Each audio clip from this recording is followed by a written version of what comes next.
Katika ulimwengu wa giza, jina la Viktor Draken lilikuwa alama ya ukatili na wizi wa mamilioni ya dola. Mwaka wa 2004 ulikuwa mwanzo wa msako mkubwa baada ya yeye kutoweka ghafla kama moshi uliopotea angani.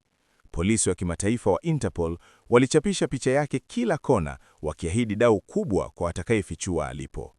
Karibu ndani ya Isangia Stories, mahali ambapo ukweli unashinda hadithi za kufikirika. Je, unaweza kuamini kuwa mtu anayesakwa na dunia nzima kwa ukatili na uhalifu uliokithiri anaweza kuwa ndiye mlinzi wa amani anayekulinda kila siku? Leo tunakuletea kisa cha kusisimua na cha kweli cha Viktor Draken, mhalifu hatari aliyepotea kwenye rada za Interpol mwaka 2004, akazika historia yake na kuibuka miaka 20 baadaye akiwa amevalia sare za polisi nchini Ujerumani. Ni akili gani iliyotumika? Alifanikiwaje kuudanganya mfumo wa ulinzi wa nchi imara kama Ujerumani kwa miongo miwili? Na ni kosa gani dogo lililokuja kuanika siri yake nzito? Tulia, sikiliza na tazama.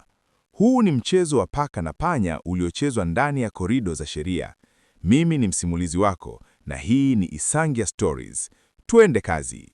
Usisahau kusubscribe, kushare na kulike ili uwe wa kwanza kupata stori kali kutoka hapa Isangia Stories.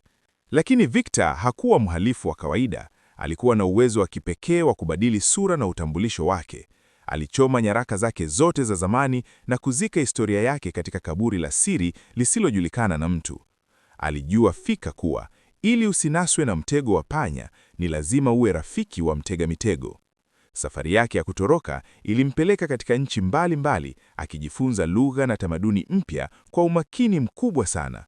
Alibadilisha rangi ya nywele, namna ya kutembea na hata namna ya kutoa tabasamu mbele ya watu wengine.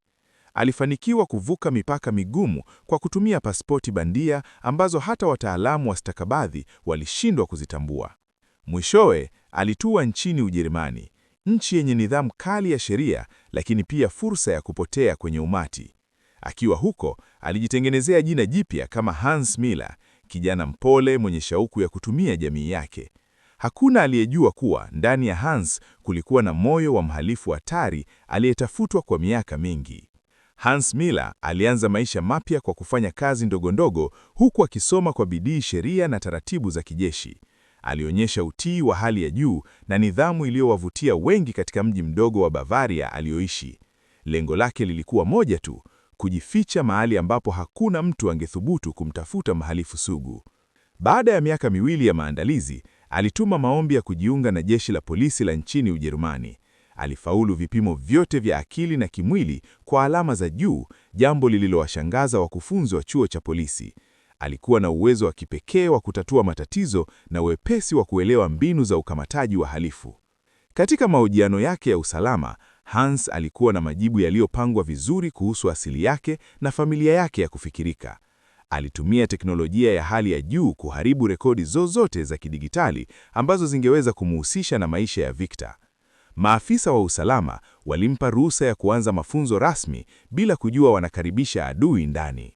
Mwaka mmoja baadaye, mhalifu huyo alivalishwa sare za polisi na kukabidhiwa silaha pamoja na kitambulisho